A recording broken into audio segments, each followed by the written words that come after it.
Hello and welcome to my first review ever to Doctor No, depending if I see Captain Marvel. Well, that all depends really. But anyway, welcome to my first review, and isn't it exciting? You get to spend it with me, an idiot who loves James Bond. It's gonna be amazing. Oh, sorry. Anyway, who could that be? Come in.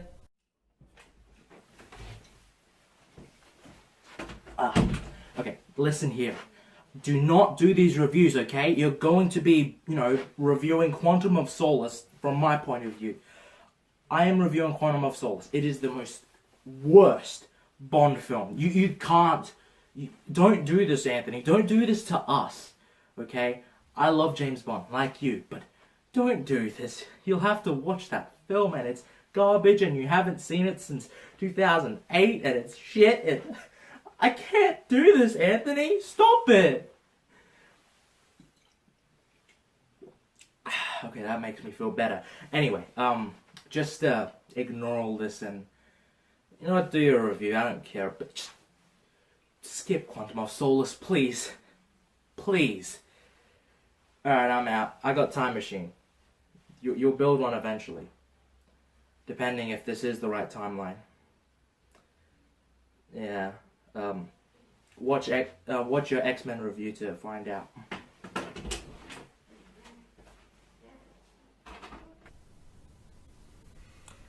Right. So, back on track. James Bond. What was I talking about? Oh yeah, it's one of my favorite franchises, and who could blame me? I mean, it's got the gadgets, it's got the girls, it's got the guns, it's got the suave, cool ass action hero. What else is there not to love? I mean, it's lasted so long, so I mean, it honestly is impressive. It's able to last 50 years. I mean, Terminator's kind of gone downhill ever since Terminator 3. Yikes. Die Hard went downhill after 4. Yeah, 4 was not too bad. 5, ooh boy.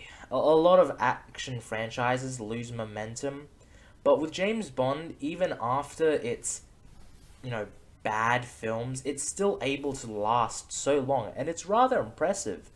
I mean, there are films later on in this series that are not as great as the rest of the movies, but I mean, they're still entertaining. Except for Quantum of Solace, as you heard, Future Me kind of hates it, and I haven't seen it since 2008. You know how long that is? If you are like young kids, that's a long time in my years. Yeah, it's get ready for a bumpy ride, and it's gonna be rough because we start off with a mixed bag and it gets higher and higher and then plummets when we get to the Craig era. So, with that in mind, let's start off with the first review ever. This is Doctor No.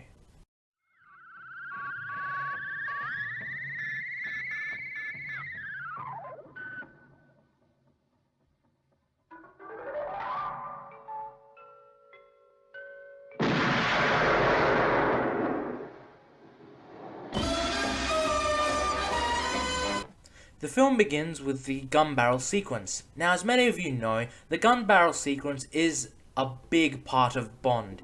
I mean, it starts off in every single film, except for some of the Craig films. Shame on you, Daniel Craig Bond films. But, it's been reshaped and it's been reformed in many different ways. However, this one in particular serves as one of the best gun barrel sequences because it has the most build up to the gunshot, and it is just superb. We then get the Monty Norman rendition of the Bond film theme song, and it is just great. Words cannot describe how epic it is. And wait, what? Why are we cutting to Jamaican music? Okay, this is weird, even by my standards. I mean, Bond films usually have an awesome, jazzy theme song, but here it's just Jamaican. No complaints here, but it's just odd. Let's continue. Now we are listening to the Three Blind Mice song? What the hell is going on? This is a Bond film, right?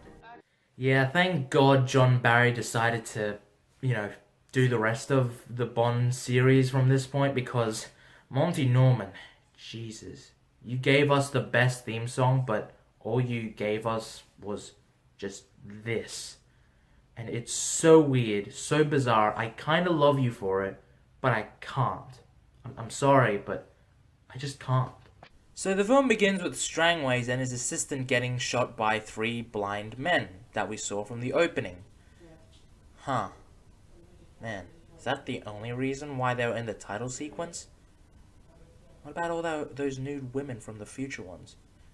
Anyway, back in London, we see random people talking how the agents have been cut off permanently. And we get introduced to this guy, and who is he? I don't know. We don't know. We never know. However, as soon as we enter the casino, everything slows down, and it's just a woman and this mysterious person playing cards. And then... I admire your courage, Miss... Trench. Sylvia Trench. I admire your luck, Mr. Bond. James Bond. Oh man, if Cool had a scene just to go with it, this would be it. Bond just saying his name like that is just so awesome. Cheers, mate. It could possibly be one of the best scenes of all time. Not even joking, the scene is iconic. The film... I mean, like, holy shit. When Connery walks through a room, he gives off the vibe like, don't fuck with me. I own this place, and I'll shoot you while straightening my tie. We get possibly the best Moneypenny Bond scene in the series. I mean, the chemistry in this scene is fucking explosive. Lois Maxwell and Connery have such great chemistry together, and they work off each other so well, it kind of seems like, yeah, these two could actually be a real couple. This is M, played by Bernard Lee, and he plays M so well that he may be the best M in this series. Anyway, M briefs Bond on the situation in Jamaica.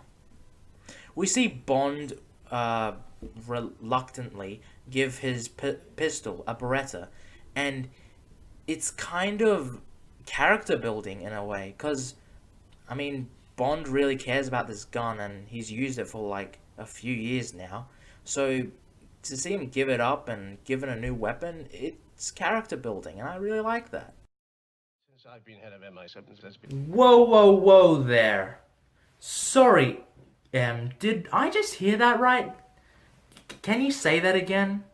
Since I've been head of MI7, there's been... Had a bit too much to drink there, M? I mean, seriously, did they not have the rights to use MI6 in this? It is MI6, because I heard MI7.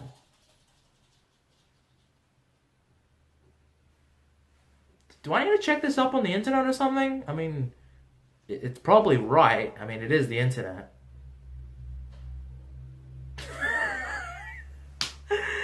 Yeah, just move on. This scene is weird. Oh yeah, this is Q, by the way. Yeah, he's so boring in this scene. I mean, in future installments, he'll be played by Desmond Llewellyn. Llewellyn? Llewellyn? Oh, God. I'm gonna have to search that up, aren't I? Jesus. Also, I find it funny, I mean, before we move on, I also find it funny how Bond tries to take his brother.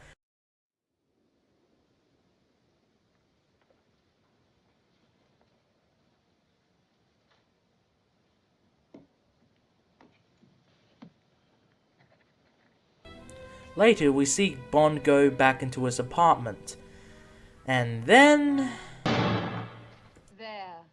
Now you made me miss it.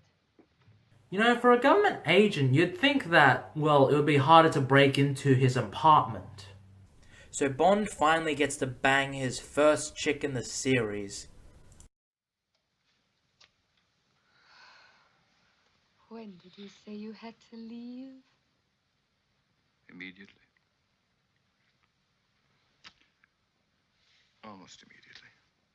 Good for you, Sylvia. Thank God you banged him now, unlike those other women that he bangs later where he gets them infected with STDs and... Oh my God. He really is a sexual transmitter.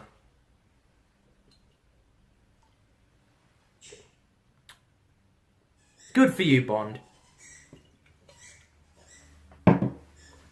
Good for you, lad. Bond then goes to Jamaica and is watched by a mysterious fellow. This chick is taking photos of him and a driver that Bond didn't want. Wow, this is really getting interesting. And then after, Bond gets in the car and is followed by the mysterious guy. We have one of the first fight scenes, and you can tell this is a fight scene very much of the 60s. I mean, it's over the top music, you have weird throws up in the air, and it's just really 60s. It's a product of its time. I mean, granted, I don't mind Bond getting red-knuckled, but I mean, for the time, I'm sure this was very action-packed. But as of now, it's not that great. And then, after a great one-liner, Sergeant, make sure he doesn't get away.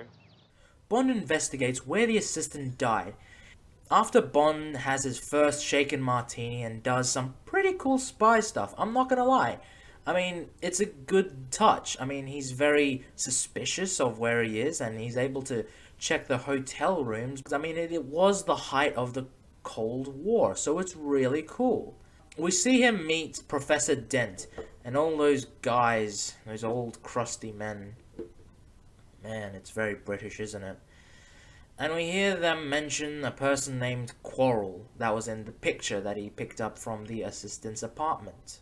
I'm gonna say something that I think a lot of people disagree, but I really did like the Bond investigation aspect of this film.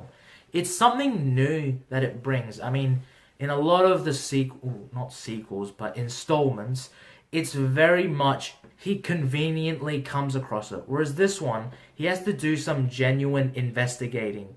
And it's really cool to see him do some cool spy stuff as well as detective work. It's actually quite interesting. After Bond tracks down Quarrel and has a little scuffle with him and this one guy, I don't know his name, we get introduced by the mysterious person who is, in fact... Leiter, Central Intelligence Agency.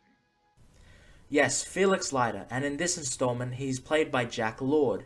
In other installments, he's been played by different other actors, and, you know, Jack Lord did an okay job of it. I still think Jeffrey Wright, I believe that's his name, in the movie Casino Royale and Quantum of Solace, did a really good job, and I still think he's my personal favorite of the Felixes. And I can't remember the guy from Live and Let Die and License to Kill. It'll probably come to me in editing, but yeah, those two are probably the best Felix Leiters. This is Fella, he owns the place. Pussfella. Really? Connery didn't even make a pun about it. Come on, Connery, that's your thing. Make a pun out of it. You know, say something like this. Oi, Pushfella, I had your mum's Pushfella last night. We then cut to Pussfella's nightclub, where they catch the same woman who photographed him.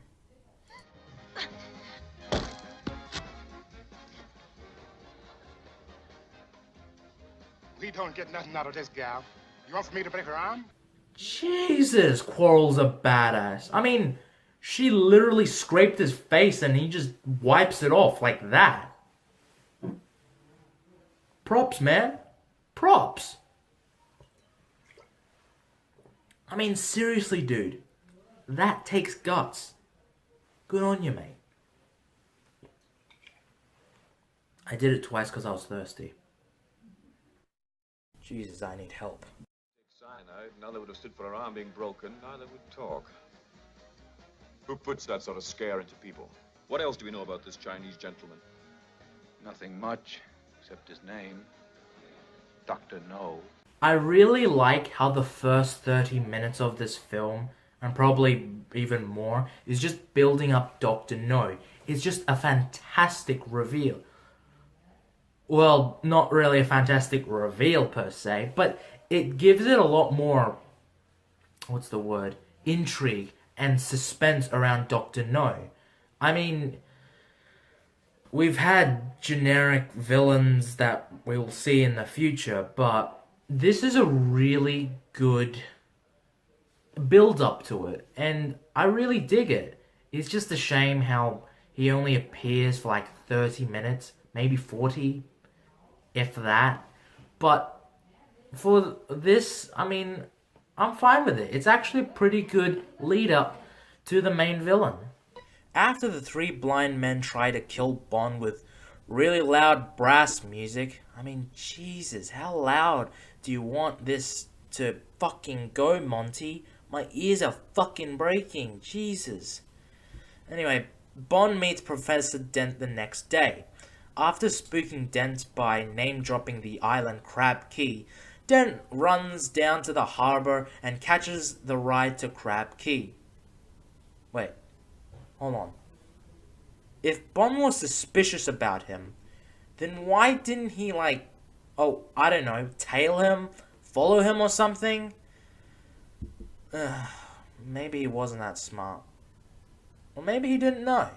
Anyway, Dent goes on to Crab Key and... Oh my god, this set looks so fucking good! I mean, oh my god, it's like, look at this fucking cool shit! I mean, this whole scene is so suspenseful. It's bloody amazing. I mean, the voice is menacing by Dr. No. Dent is scared, and oh my god, it's a great scene! And Dent heads over to the table.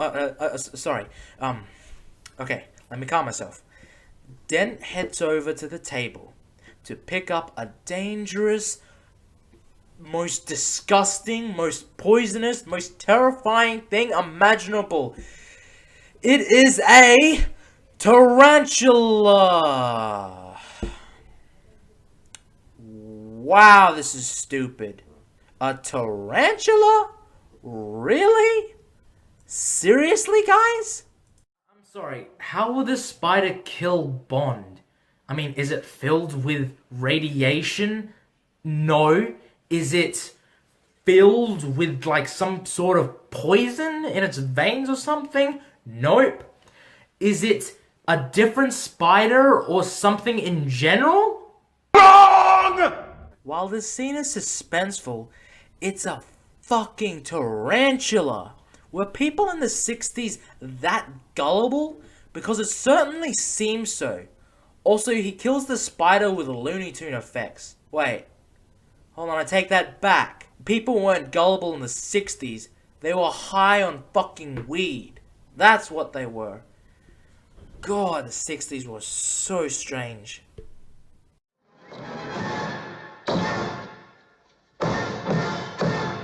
The next day after that stupid fucking scene, Bond goes to get the files from Dr. No, but they have been mysteriously taken. Oh my god. And that, kids, is why you always back up your files. But don't worry, Bond is going to go out on a date with this half-Asian white hybrid woman. Jesus, I'm Vietnamese and that doesn't even look like a convincing Chinese. I'm part Chinese too, just throwing that out there. Anyway, Bond meets up with Quarrel to find out that those rocks Strangways brought back were radioactive, and that on Crab Key there's a dragon? Okay. Anyway, Bond then heads off to go on the date with the half-Asian thing. While driving up there, some people in a black car tries to kill him, but they fail. It's never revealed who was in the car, but I guess it was the blind guys, since we never see them again.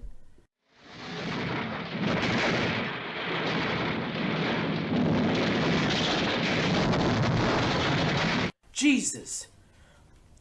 Okay, was that car carrying explosives, or was it like gasoline in the back? Because that shouldn't blow up a car.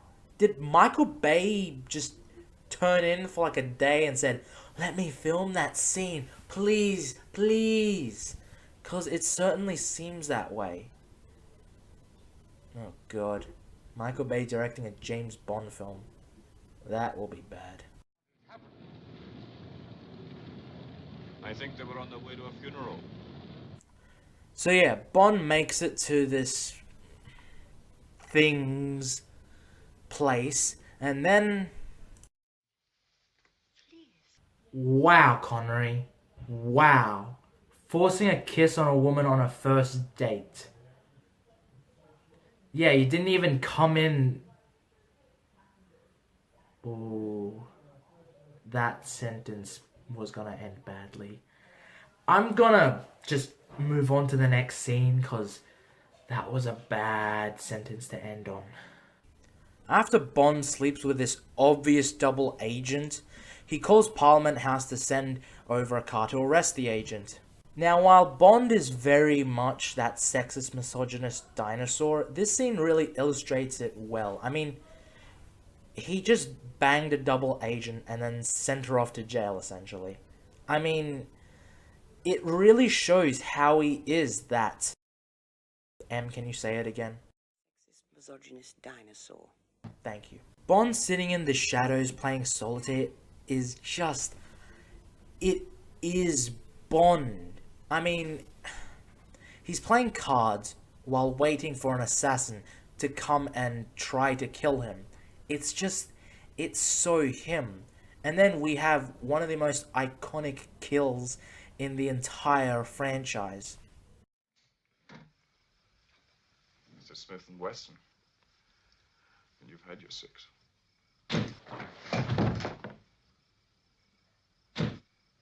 Bond killing Dent is just so him. I mean, he's a cold-blooded assassin, so of course he needs to turn off his emotions and just get down to the nitty-gritty dirty stuff.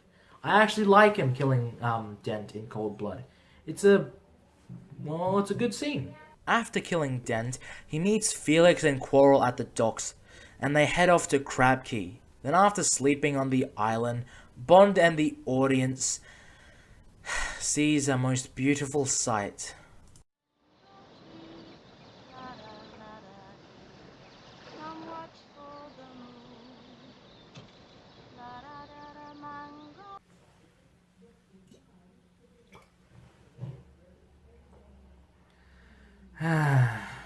Yes.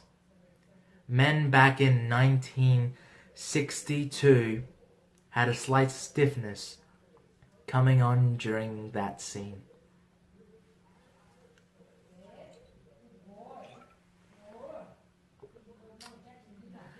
I actually wonder what Bond is thinking. Yes, I better make sure to kiss her push fella. This is Honey Rider. Yeah, I know. Even Bond can't believe it. She's played by Ursula Anders, who also appeared in a Bond spoof later down the line. I probably won't be reviewing that movie, but if any of you suggest it so much, I will review it. And I will murder every single one of you. I don't want to review it because it's one of the worst films I've seen. After escaping Dr. No's men and cleaning up, we see dragon tracks. Onto something pointless. Honey says that Dr. No was perhaps the reason for her father's death. Why am I saying this is pointless? Because it goes absolutely nowhere. That's what. Sure, it adds more mystery around Dr. No, and it adds to Honey's backstory, but it goes nowhere. I mean, Honey doesn't kill him, Dr. No doesn't say anything, it's just there. Yeah, a lot of people think this is the best Bond girl of the series, and honestly, I don't see it. I mean, yeah, she's hot, but hot don't count for points, honey. I mean, sorry, honey, but it's true. I mean, Vesper Lynd is a good example. She has a lot of character depth, same as many other Bond girls later in the franchise, but this Bond girl right here, she's just blah. Later, we finally see the dragon. Wow. And I thought the fucking spider was bad enough. Christ. The fucking spider. And then this happens? Jesus, Dr. No sucks at being a world-class, evil, maniacal, bad guy.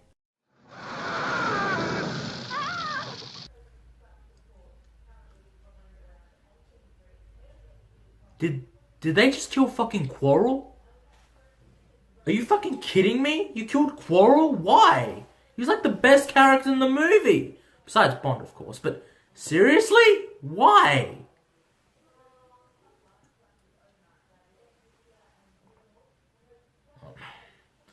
Okay, I'm gonna raise another glass for him, because, I mean, he deserves it. Poor Quarrel. Hashtag justice for Quarrel. So after killing Quarrel, Bond and Honey get captured and get decontaminated by soap and water. Not sure if water and soap will get rid of radiation, but hey, it was the 60s, they were probably drunk or high. Probably both. And now we are in a hotel. What, does Dr. No just like enjoy making a private resort for no one to use? Probably. Seriously, he's an evil, maniacal, evil, again, mastermind. Shouldn't he like give this to his workers? Not prisoners? Well, then again, he is Bond, so he must have everything right. The next day, wait, hang on. Dinner? They slept from that night to this evening? That's like well over 12 hours, right? Jesus, what kind of drugs have they been taking? Usually drugs that knock you out last, I don't know, an hour or two? Maybe 5, I guess? But 12? Seriously? Now, after an hour and 30 minutes, are you fucking shitting me? It took that long to reveal his face. Anyway, we finally come to the reveal of Dr. No. And we're almost done. It's like another 20 minutes left. Dr. No is played by Joseph Wiseman, and he's pretty good. He's a pretty good villain, but the only problem is that he's only here for like 20 minutes, and like an extra 2 minutes for giving dent to the fucking tarantula. I mean, like, what? You shitting me? Was he charging by the minute or something? No, good sir. I want 400,000 pounds. Please, we'll give you 100,000 for this. For 20 minutes work. And a voiceover. 120,000, good sir. Done. Well, maybe they just wanted a big build-up to the villain. Or they wanted to stay close to the novel. But either way, it's just kind of there. I mean, the villain has a big reveal, but he's only in it for 20 minutes, for Christ's sake. Now, Dr. No is rather an interesting villain. He's quite intimidating and good. The only problem is that he's only got 20 minutes. That's what sucks about it. Also, I mean, his backstory is quite interesting. Being born to a Chinese woman and then becoming a treasure to a criminal organization. He fled to the US. He offered his services there. However, Well, they turned him down, and then he offered it to the East. They turned him down. So now he's just gonna destroy the US space program. But we have one of the best and most savage as fuck lines. Does the toppling of American missiles really compensate for having no hands?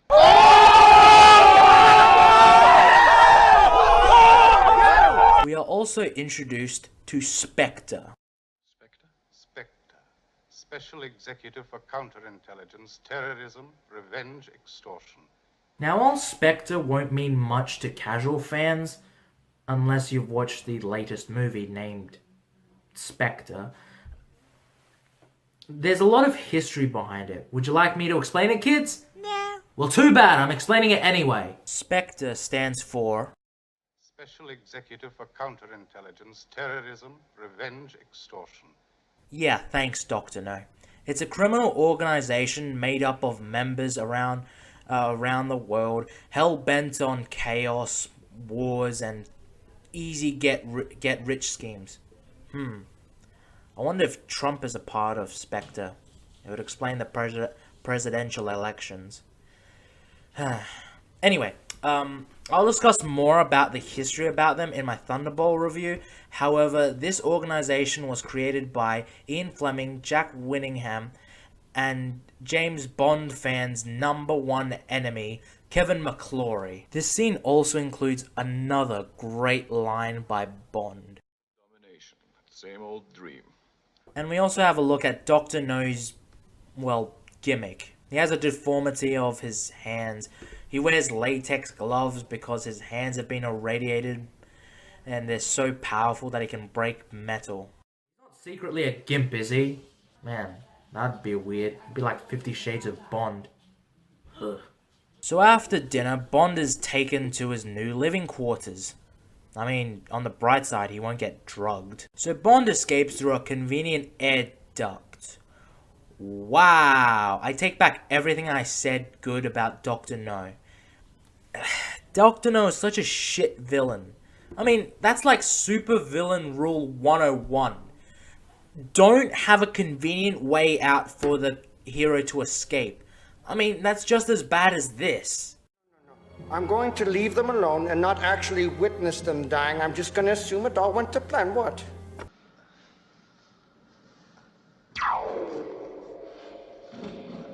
Wow, an obvious stunt double and laser effects. Bond escapes the air duct, I think, and disguises himself as a henchman. Then we get another great Ken Adams set. Oh my god. But it really is light on budget, as you can see. Bond then overloads the reactor to destroy Crab Key's facility. Bond and Dr. No have a fist fight, and it's alright, I guess. I mean, it isn't as intense as other fights we'll be seeing, but it's alright. However, Dr. No meets his end by his hands, and he is unable to grab onto the bars. Man, what a waste of a villain. Wow. Just wow, Dr. No. After Bond saves Honey from the slowest death trap ever, I mean, seriously, that's just touching her feet. Anyway, Bond hijacks a boat. Oh, now Felix shows up. I guess the Americans are always late to the party. And so Bond, being Bond, shags Honey on a boat in the middle of nowhere. Yeah, I'd probably do that too. So, that was Dr. No, and, well, to put it frankly, it's rather bland. I mean, it's got great moments, but it's very much a product of its time, and it's too, what's the word I'm thinking of? Vanilla. It's very much like that ice cream that everyone's like, yeah, it's alright, whereas other ice creams, in particularly other Bond films, are like chocolate, or strawberry, or chocolate with sprinkles, or a mix of all three. But other than that, it's rather a Bond Begins film. I mean, it's not like Casino Royale, but it's very much like a, oh, this is Bond doing his thing, but it's very much a stepping stone for Bond films. While no means a bad film, most of the films that come after it usually shake up the formula, and that's the thing. It's very much a bland film. I mean, don't get me wrong, it has great moments, but the action scenes and just it in just the film in general is rather basic. And it's just, I want to put it in my top 10, but it's on the lower half of the scale, and I just think it's meh. So personally, if you're gonna watch it as part of the series. Other than that, it's rather a basic film. A lot of die-hard, hardcore previous fans loved it for its simplicity, but for me, it's not my type of film. Next time, when we return to Bond, we'll be reviewing From Russia with Love because of JFK. I'm not joking. That was his favorite. His favorite novel. So of course the filmmakers had to capitalize on that. But next time, when we return to extended long reviews, let's just call it beer reviews, eh? Yeah, that sounds a lot better than extended long reviews. We'll be going into the most influential 20th century film that sparked a whole revolution in the 21st century. To quote a famous character, whoa.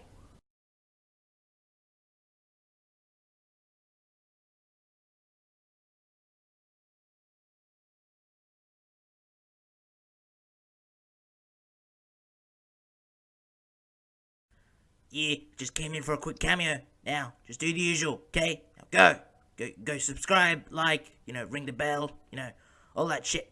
Alright, bye.